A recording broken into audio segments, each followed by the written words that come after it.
Thank you so much for coming on to the podcast today, Adam. No problem. Thanks for having me on, Roman. Welcome to the podcast. And for anyone who doesn't know Adam, Adam has a varied professional background designing for traditional sectors such as food and consumer electronics, as well as working in the medical sector for a number of years. And over the last 7 years, he's actually created his own business, Purpose-Built Design, right above. And you've been building that up ever since. So yeah, thank you so much for coming on. No problem. Absolutely. Yeah. You know, your foundational roles as a designer, obviously you've had a rich background working in a range of different fields, but your foundational roles, how do you think they built you up specifically and, you know, led you to where you are today? Yeah, thanks, Roman. It's a great question. So some of you will hear that I have an English accent. So I actually came over in 2008. Before moving over here, I worked for a couple of consultancies in the UK. So one of those being a company called Innovia Technology. So that was an innovation consultancy in the UK with a lot of very bright people out of Cambridge. And that really kind of set up my foundation and love for innovation. So whilst I'd been a designer at heart for pretty much all of my life, that was really the sort of the stepping stone into problem solving, sort of rapid idea generation, prototyping, problem solving. And through that engagement early on in my career, that first project that I was tasked with was actually for Wonderbra and coming up with a new technology that sits inside Wonderbra to provide the most supportive strapless experience for a brassiere. That technology is still in play today for Wonderbra and is now their most successful product in their ultimate strapless range. So that really kind of got the juices flowing for innovation, product development, problem solving and design. So when I got the opportunity to move to Australia in 2008 to work at Resmed, I obviously jumped at the chance. Better weather, better country to be at, and obviously a really prestigious medical device company. I started off as a design engineer there, solving some pretty challenging and complex problems for Resmed, and then throughout my career worked all the way through from obviously a junior role up into a management role, leading the R&D team that we call the Discovery Lab. Yeah, I saw that in your LinkedIn bio that you worked for a very large range of roles at Resmed. Maybe talk more to that, how how the different roles opened up and how you moved your way up the ranks in the company. Absolutely. So time obviously plays a factor in that internal career progression. So I was a design engineer for about 5 years, working across what we call patient interface, which is the silicon mask side of sleep apnea. So for those who don't know, sleep apnea is a respiratory condition that occurs at nighttime. So when you stop breathing in your sleep, the way to treat that is to have what we call a sleep device or a air pump connected to a mask, and you wear the mask overnight. Now, masks tend to not be that comfortable or that aesthetic looking. They're quite scary pieces of equipment. And so really from day one, the goal was to make them more approachable, more desirable, more comfortable so that people can use them for a long period of time. So ultimately for the first 5 years, it was looking at new and novel technologies, working on some different products across both that device side, that sleep blower side, and also masks. And then working up, I suppose, through more senior levels as I progressed through different projects. So projects are quite long in the medical device industry. So, there is a time factor there. When I'd been there for I believe about 8 years, that's when I took over or took on the industrial design lead role for our first platform of products. It was the first time where Resmed really looked at doing a family of mask products at the same time. So there was two different products that needed to have the same materials, the same color, the same aesthetic. They were being launched at roughly the same time. So we really wanted to deliver a platform approach. And that was the 20 series of masks. So the N20 and F20. And those two products look very, very similar together. So between myself, my manager, Justin, and the two teams that were working on those products, it was a fun journey with lots of challenges, trying to get two products with sort of competing requirements to look and feel the same as if they came out of the same company. Those two products are now two of Resmed's most successful mask products. And then after that, that's when I took on a team leadership role in the innovation team. and then up into a management role, leading that team through a whole range of different products and strategies to look into the future for how we can innovate for better product experience and better product outcomes.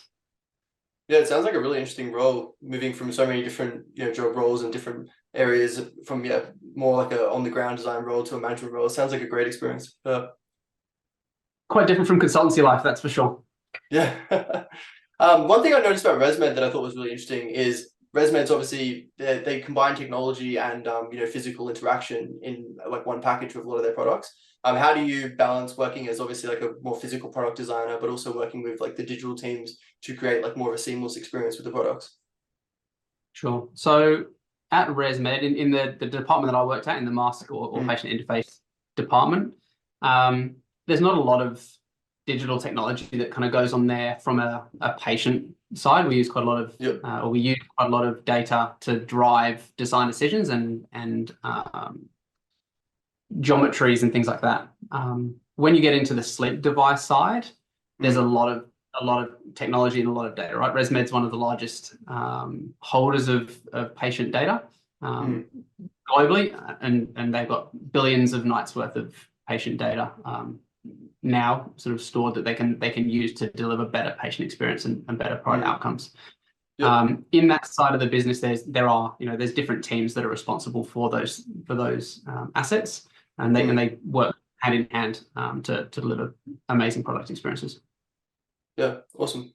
Maybe talking more about that, like how do you have any specific moment in your career working at Resmed where you use the data-driven approach to really drive design outcomes in a specific product? Yeah, so I mean, data is quite an important component in any decision-making process, right? Design, I think, as industrial designers, we like to design with a heart. There's a lot of intuition. There's a lot of feeling to that process.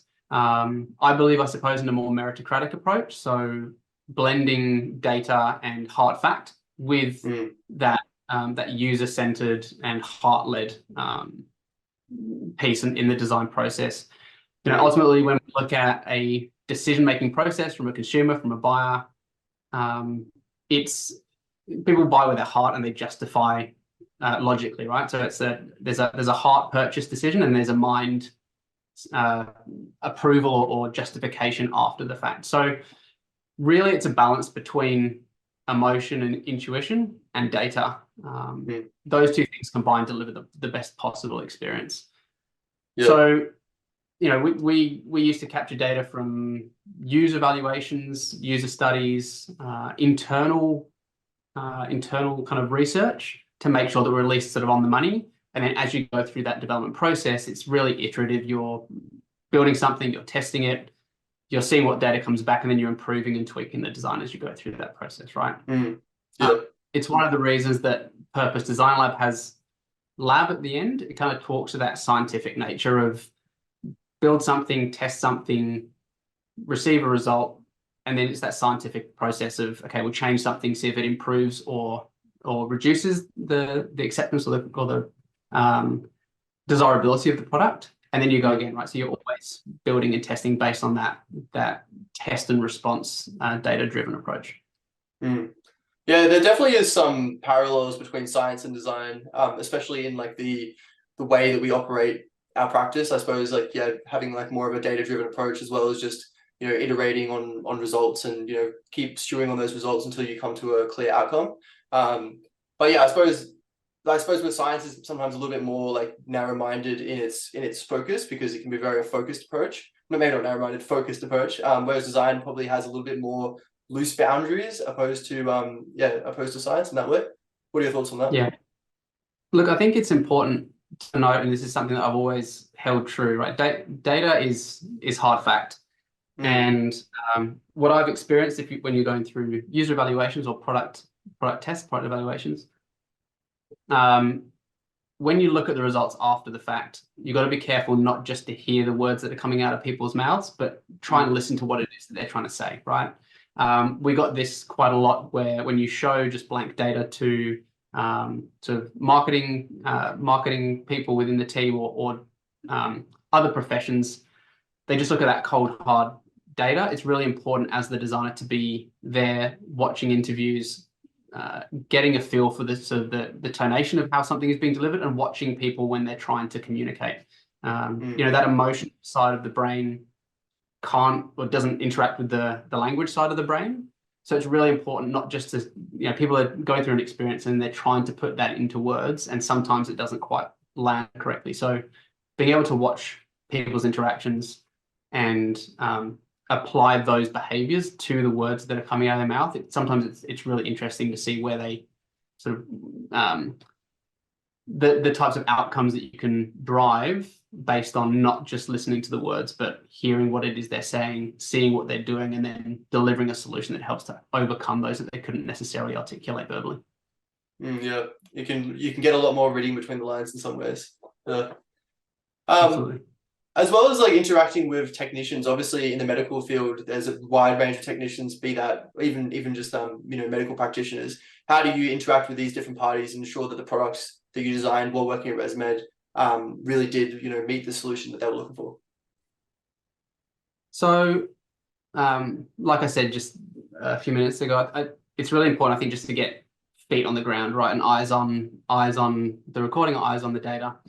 Resmed are really good at putting us in the field to interface with and talk to real users all the time. So as an example, probably, when was this? Would have been 2012, 2013 maybe, so 12 years ago. Myself and a couple of designers actually went over to San Diego, which is where Resmed's head office is.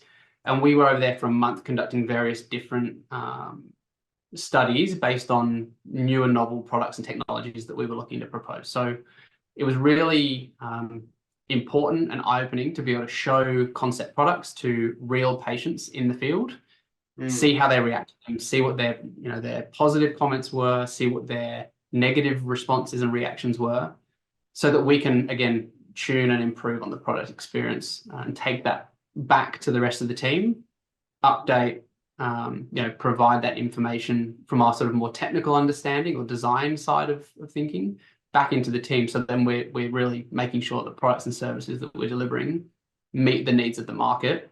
And in a lot of cases with medical devices, right, there's actually two customers. There's your end user, the patient, and they want one set of things. And then you've got your clinician or your doctor or your GP or your physician, and they want a completely different set of things. So the challenge there is to make sure that both parties get what they want. And in one of those instances, the physician or the doctor wants the solution that's going to provide the best therapy or the best treatment, so that the patient doesn't have to come back, right? That's an ultimate goal. So it's about trying to balance those two things. Industrial designers, myself included, really are end user focused, right? That's where we tend to focus. How do we give the best possible experience to that end user? But we do have to be conscious and cognizant that often there's kind of a gatekeeper to that experience, especially in the medical device world. So making sure that the products and experiences are easy for the physician or the prescribing doctor to provide, so that the patient gets the best possible experience and is adherent to a therapy that they're prescribed to, or they want to use the product that they're kind of being told they need to use. Yeah, almost. I suppose there's minimalism in some ways would come down to it as well, because you'd want it to be very simple and basic and not going to draw too much attention to itself in a way, so that it doesn't really take over the atmosphere and draw too much attention to itself. Is that, obviously aesthetics isn't a massive thing in medical design, it's more about functionality, but is that one of the key considerations in designing a successful medical product? I think it's the important thing with medical devices, and again, it does depend on whether it's a hardcore medical device, or if it's it's not a sort of life support hospitalization type product. There is quite a distinct difference there. When you're looking at products like sleep apnea, diabetes, things that work in that they're adjacent to consumer realm, it's important to meet the patient where they are, right? If a therapy or a device is being thrust upon them because they have a medical condition, most people are probably going to be somewhat resistant to that unless they need it to live, right? So in the case of sleep apnea, it's important that you get that condition treated or supported. But it's not immediately life-threatening if they don't, right? So it's easy to push off therapy. It's easy to push off the need for a device. If you can develop products and solutions that resonate with the user, meet them where they are, and maybe change the way in which they think about that product, then you're going to have a much higher chance that they're going to take it on. You've got a much higher chance that they're going to then remain compliant to therapy, and that their overall outcomes, comorbidities are going to improve as a result of that. So it is important to be more emotional in delivering a medical device. And where possible, it's looking at it not necessarily as a medical device, but as a health device. So looking at improving health rather than, people don't want to be considered sick and ill, right? So it's how do we help support them on a health journey rather than tell them that they've got a medical condition that they have to take this medical device. So it's balancing those wants and needs, delivering it in a way that people go, oh, that looks quite interesting. I'd be willing and interested to try that out, rather than that that negative stigma, negative response where they instantaneously reject that therapy or that product from day one. Yeah, okay. It sounds like a really interesting field to work in. Maybe moving on from there, obviously, while you're here, Purpose Design Lab, what specific reason did you leave Resmed and you decided, you know what, I'm going to start my own thing and move on from there? Yeah, that's a great question. So medical devices are, they have long lead times, right? That's a big component when you're dealing with medical device and medical device technology. And I was very fortunate in the discovery lab that I worked in. We were probably the fastest moving part of the business, where we're coming up with multiple technologies, multiple different solutions, product vision, products, prototypes, etc., to help really streamline and propel that product pipeline.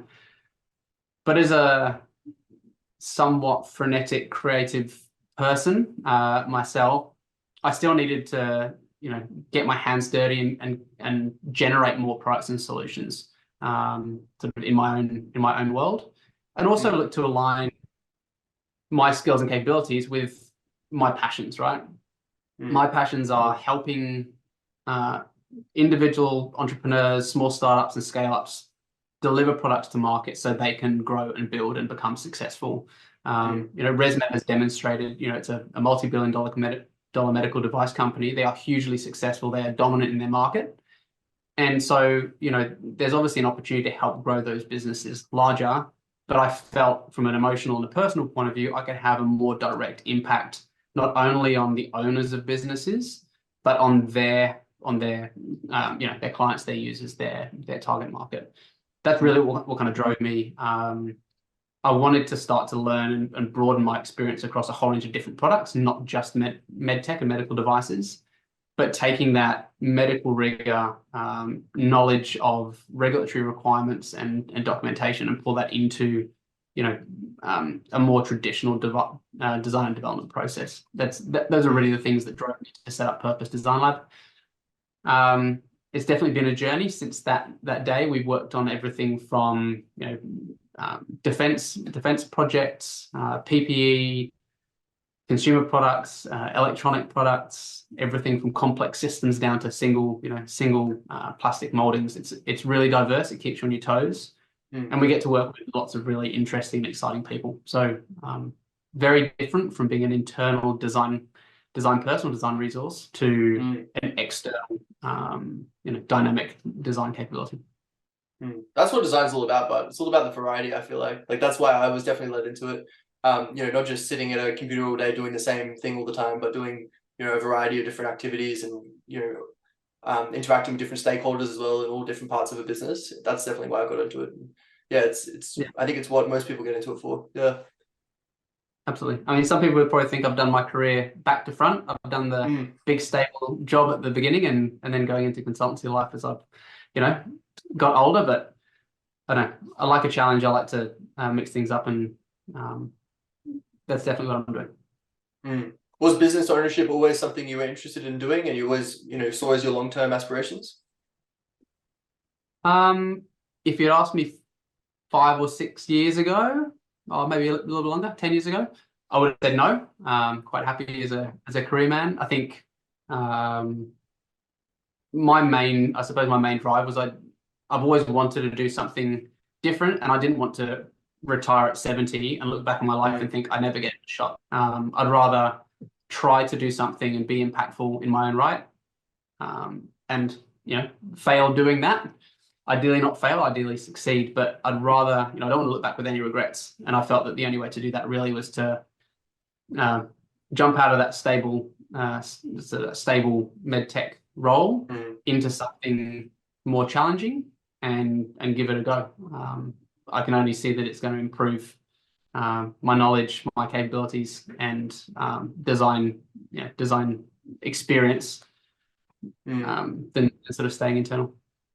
Yeah, I feel like definitely making the push and jumping outside your comfort zone is always the way to do it.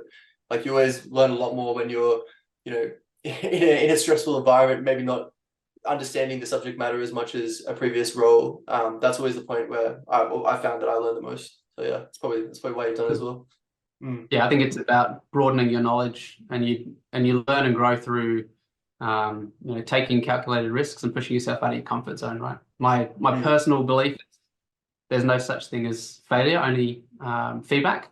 So if something's challenging, it's the same with design as well as career, right? You do something, you try something, you see what happens, and then you make an adjustment based on that response. Yeah, exactly. Well, yeah, maybe to go on from there, do you want to just talk some more about Purpose Design Lab and the kind of projects you guys take on, and maybe even your design ethos that you guys follow to execute successful projects? Absolutely. So we are still a small dynamic design consultancy. Since jumping in, like I said, we've been working on a variety of different projects, from PPE for defense. So there's some really interesting projects that we worked on there, having to deal with things like ballistic impact testing, various wearable and sort of skin contact requirements with that project in particular, so that defense personnel can continue to go about their role. That allowed a lot of growth from a physical product development perspective, but also the integration of sort of electronics and electronic circuitry within that specific product. So that was a really exciting project that had a lot of requirements and a lot of parameters that we had to get right. That's been a really fun project, collaborating with other designers on that. For various aspects from a software development point of view. We are a hardware development agency at the moment. We don't have internal software electronic capabilities, so we really focus on that hardware development and partner where we can with experts in that software and PCB development.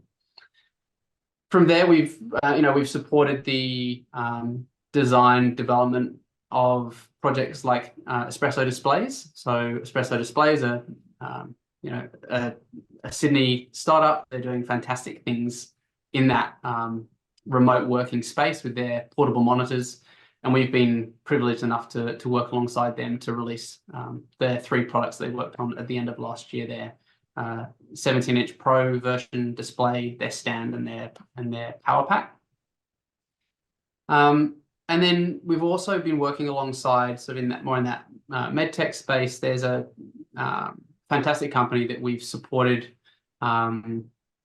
which is called Polyspine. So Polyspine is it's an external exoskeleton. The core technology was developed by another agency before we became engaged, but they needed some design and development tweaks made to that product, and then some additional componentry made or designed for that application. So Polyspine is used for paraplegics, quadriplegics, people who are unable to support their own posture, so those in wheelchairs, etc., and enable them to live a more normal life. Right, Polyspine was developed to help go through commercial air travel, for example, which isn't currently supported. It helps users go paddleboarding or go in a boat, or sit up just on of their own accord. So it's a hugely worthwhile project. There's a lot of emotional and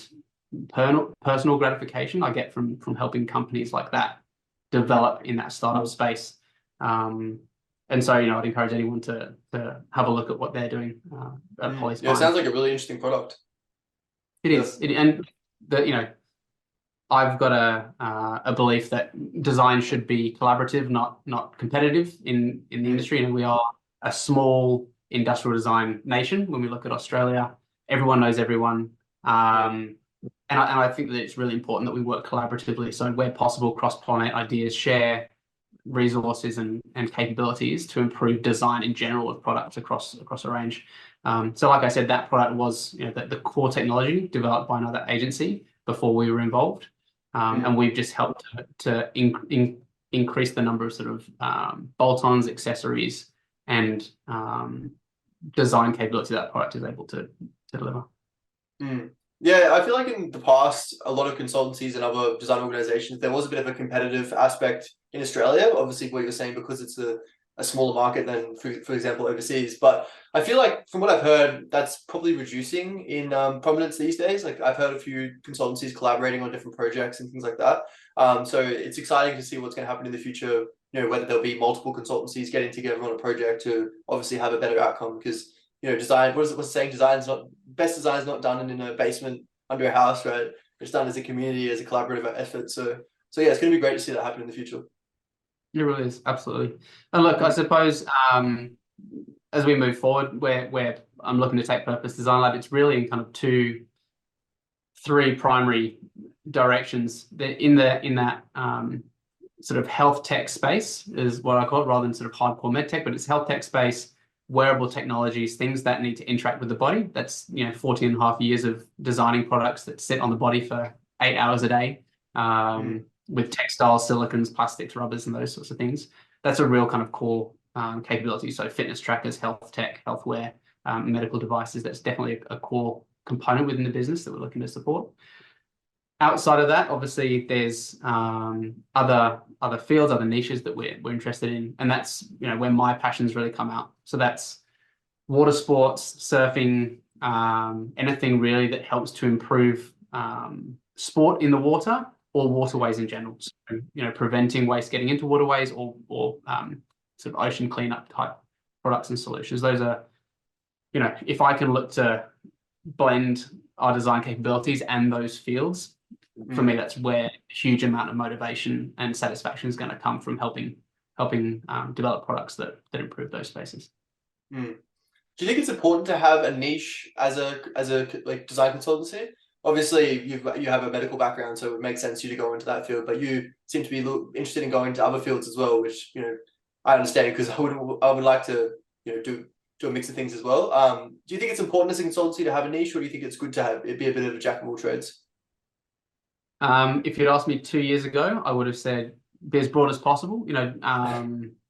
When we look at where our clients come from, they're not all in a specific niche, right? People want products designed and developed across a whole range of different areas. And if you look at almost any design consultancy in Australia and you look at their portfolio page, it's not always, we don't always make coffee cups, or we don't always make eyewear, for example, right? It's very broad. Design is that skill set that can be thrown at any product. It's a matter of problem solving and iterating to a solution. So back then, no. I think as I've moved forward in the from a more technician or technical role to a business strategic perspective, I suppose, I think it is important to at least have some level of niching down. Exactly into what space, I think each consultancy is going to have their path that's different. So it might be a specific segment of the market, it might be a specific suite of products, or it could be a specific material type, as an example. So I think it's important to have a strength that you can lean on, but I don't think it necessarily means that you should only design and develop that specific type of product in that specific niche. I think, again, those skill sets are so transferable that it provides an opportunity to take on most projects in that field, but to diversify, to flesh out that portfolio. But I do know that other designers have different perspectives where they really want to stay focused and niche on a specific area, and then you go deep, right? That's the challenge. Yep. Maybe just to build from there, what is the dream for your organization? Like, what's your long-term prospects? Where would you like to see it in, 5, 10 years? Oh, look, I've got a pretty clear vision of where I'd like to be. I think to help visualize it, if I look at other consultancies that I would put up there as my kind of North Star, or that inspirational consultancy that I would like to see us align to in that 10-year time frame. There's two consultancies that really come to mind, right? There's Catapult with Nathan. Yep. That the design ethos, that fresh sort of approach, that very personable approach to design, and clean and simple design language. I think what they're doing is fantastic. And if I was to pour a mold for where I wanted to be in 10 years' time, it would be somewhere around there. The other one is a design consultancy called Tricycle down in Victoria. Again, they're doing some fantastic work. Both of them, from a size perspective, my aspirations aren't to be the biggest design consultancy in Australia. It's to be a 10 to 15 person team max that's just pumping out world leading and amazing product design. That's my goal, right? So I try and use companies like Catapult and Tricycle to give an idea for sort of the ethos that I would like to express. But from a size point of view, 10 to 15 ideally is kind of a perfect number for me from a management point of view, but also just that realistic expectation over that 10-year time frame, right? Yep. I think explosive growth could be more challenging than I'm willing to take on. I'd like to do that in a sustainable and progressive fashion. So I had a look on your website and also your LinkedIn. I noticed you are located in the Central Coast. I used to live in Newcastle in the past, and I met, as you know, John from there and a few other people in that area, and I really enjoyed living in Newcastle. I've moved back to Queensland since then. But yeah, there's a growing amount of design in the Central Coast, it seems. What was your reason for choosing to start design there, opposed to obviously Sydney, which is the main hub of design in the area? And do you think you made the right decision? Yeah, basically, if you could speak some more about that, that'd be awesome.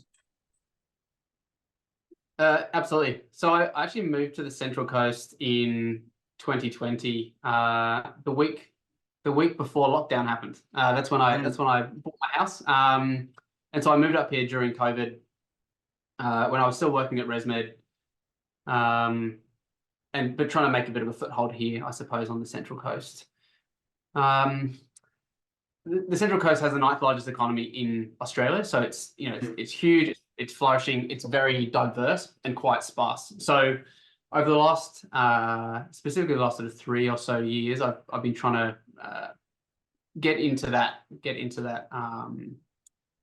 that infrastructure, the companies that are based around here. The Central Coast is somewhat not necessarily cliquey, but you need to be known and be visible in the area to kind of be part of that economy and part of that business makeup. So Purpose Design Lab is the only design consultancy or industrial design consultancy and innovation strategy company between Sydney and Newcastle. And I've been focusing on trying to build that. We've got some fantastic facilities here from Gosford Hospital, and a couple of different innovation hubs that are looking to spring up around the coast.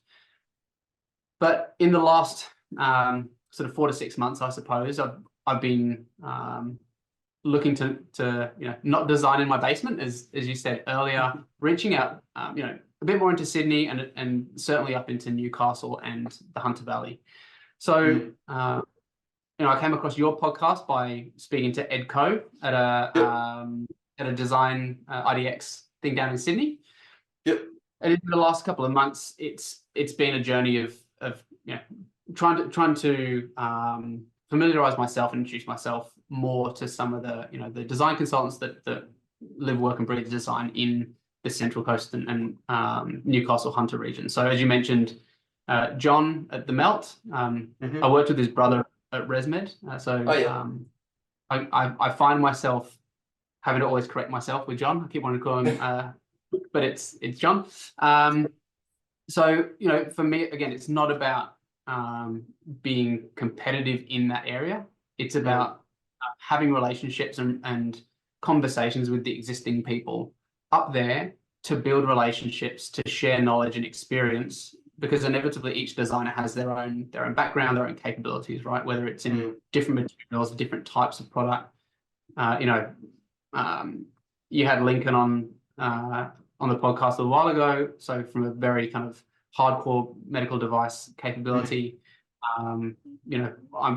That's implantables and we're more wearables from a sort of that sort of med tech capability.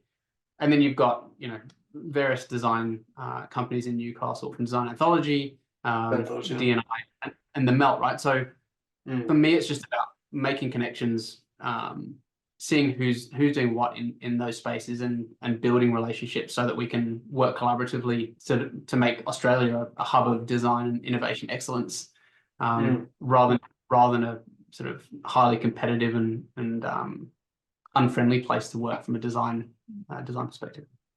Yeah, definitely. Yeah, as I said, I used to live in Newcastle, and I used to drive to Sydney for the DIA events, not the DIA events, the events with Edco. And yeah, I never get the great amount of sleep those days, because I used to finish work in Newcastle, drive to there, then go home at like 9 o'clock and get back pretty late, and then start work at like 6 in the morning. But it was always worth it, and the people in Sydney were always, there's always a great community to meet, and there seem to be quite a lot of people coming from Newcastle, to be honest, in places like that in the Central Coast. Like, I definitely think there's more of an interest in those areas to kind of connect up the design community. And especially as well in Newcastle with the manufacturing advancements that are happening at the moment. Like my company I work for, actually, they're building a mill in Newcastle at the moment, like an extrusion mill. So that's really exciting, like to see that such massive advancements in manufacturing and and scale of manufacturing is being put into Australia, and specifically Newcastle at the moment. So that would probably feed directly back into your consultancy in the coming years as you grow in size. Absolutely. Yeah, look, I think we're pretty ideally located on the Central Coast between Sydney and Newcastle to help the development products from that large catchment area. Sydney, definitely a lot more competition, a lot more work, a lot more business, a lot more competition. Newcastle, I think that it's just a very exciting place to be. There's a lot of talk of innovation. There's a lot of investment going into the area. Across a whole range of different areas, from health tech to clean energy, renewables, circular economy. So, certainly in the last couple of months of really leaning into that area, I've made some fantastic connections, and look to continue to grow those as we move forward. Yeah, that's awesome. I think it's great for designers to really invest in these smaller areas of Australia. Like, obviously, all the designers flock to the major areas. Like, I live in Sunshine Coast, which is closest city's Brisbane, so it's kind of a similar situation to Central Coast, and it's kind of the same situation where it's currently growing in size. Design in the area is becoming more and more prominent. There's more design organizations growing, and I don't think there's any consultancies at the moment, but who knows, in the future maybe I'll start my own. I think it's good for designers to kind of branch out and not show that design isn't simply in the cities. It's actually all over Australia, and they could, especially now with the way the internet is as well, like we can take on projects and still live in a great location and not have to live in the hustle and bustle of the city, but take on those more those great design projects from overseas and within Australia. Yeah, absolutely. Like, I think design is one of those things that can be done remotely. I still believe that being there in person, especially in physical design, being able to hold touch and show clients or collaborators the physical thing is super important. And it's something that could limit design if you don't enable that in-person interaction. And I think that's one of the things that being in Sydney or in Newcastle does help with. Being on site, reduce travel, but so you can really work directly with the company or the client. That's definitely an advantage, but it's not to say that you can't do fantastic work remotely or have periodic touch points that enable that in-person tangible delivery. Yeah, definitely. Well, thank you so much for coming on the podcast. Maybe just to wrap up the final question, I would just like to maybe get your perspective on starting your own consultancy, and maybe give some advice to people out there who are interested in just starting their own design business in the future, and some positives and negatives, and just what you'd recommend for them. Absolutely. I've probably got a couple of thoughts. Starting up your own consultancy is definitely a journey. There's some high highs, and there's some very challenging periods. I've certainly realized that stepping out of that large commercial into the broader economy, there's a lot of people out there that want to help and want to see you succeed. So where possible, make those connections, have the conversations, ask for help when you need it, and support, give support and provide time and support yourself, in reciprocation. I think it's important that it's not a one-way street. Running any small business, and I think design in particular, is significantly more challenging as a startup than I think people think or give it credit for. So if you're looking to do that, I would advocate that you don't do it alone. I think if I did this again, it would definitely be in partnership with another designer to help facilitate firstly business growth as well as technical delivery. And one of the big learnings for me and the guys that I've worked alongside at Purpose Design Lab is when you're working on products for clients, right? They're paid projects, they're confidential. There's only a portion of those projects that are going to make it into commercialization, right? And those are going to take 12 months, 18 months, 2 years, 3 years or longer to get from, hey, I've got an idea, to, hey, I've got something that is commercially available and I can talk about, which makes trying to go out and prospect for work and generate leads really difficult, right? You've got nothing, you don't really have anything that you can show unless you've been creating your own products or collateral to show potential clients. And that's really what we had to do, right?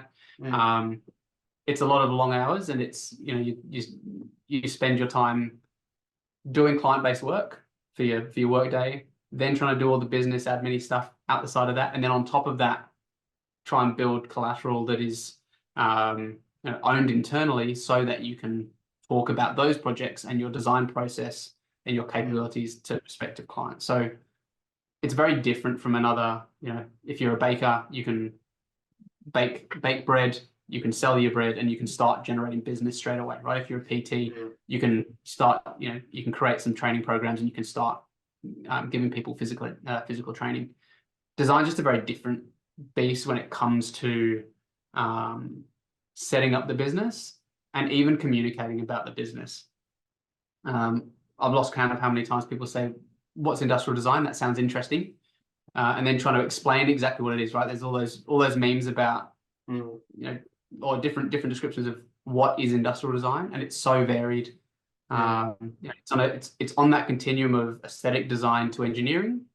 It's product agnostic, it's market agnostic, and so to communicate that is really difficult unless you're in the industry. So it's refreshing talking about design with designers, but if you're trying to talk about it in any other field, it's people they're always equally fascinated and unsure how they can help refer business to you. So making sure you've got that portfolio of products or suite of things that you can show and say, this is what we do and this is the service we provide, I think is really key. So yeah, it's not a misunderstood, but it's a not very well understood capability.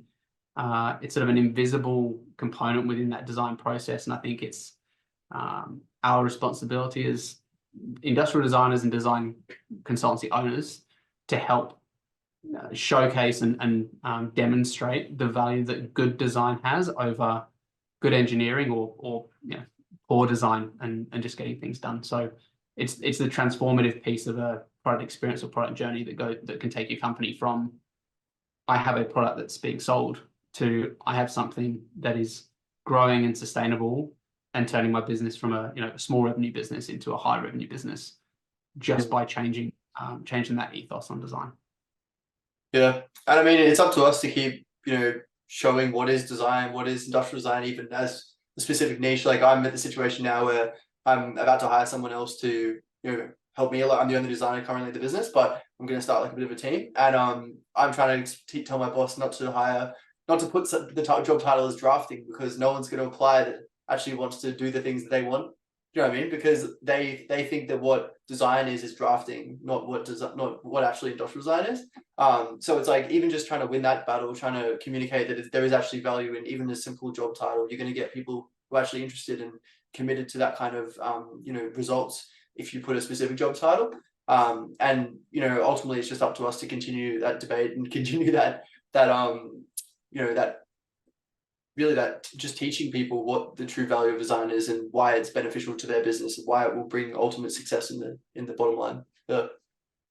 Exactly. Look, it's one of those things that if you implement a good design practice and good design process, at the end of the project, you'll be able to look back and see the value that that's built in. Yeah. If you choose not to do that at the start, it's really difficult to justify upfront the value that it can, bring. I think that's the main problem, right? It's a time and resource and cost exercise, I suppose, to speculate an improvement at the end that some companies and businesses aren't willing to invest in. However, those that do invest in it can see a significant step change between where they would have been had they just continued on their existing path and when they've now implemented a good design process or good design consultant or strategic partner that understands what a user is looking for, that's understanding the technical requirements needed, and looks at that holistic product experience, right? From user experience, aesthetics, engaging all of your senses, right? What does it sound like? How does it feel? Like, are there smells associated to it? And then making sure that those products, experiences, and sort of surprise and delight features are transferred from the concept all the way through to the manufactured product, so that they're repeatable and manufactured at scale. Yeah, that's awesome. Well, thank you so much for coming on today, Adam. And it's been really great to get your perspective, and I hope to have a chat again soon. Absolutely, Roman. Thanks so much for having me on. And I'd welcome anyone to take a look at our website at www.purposedesignlab.com. Reach out if you've got want to talk about design, whether it's just design in general. If you've got an idea you want to take a bit further. So always here and happy to talk about design. Awesome. And I'll leave a link in the description as well. If anyone's interested, check it out. Thank you so much. Perfect. Have a good one. Roman. Bye. See ya.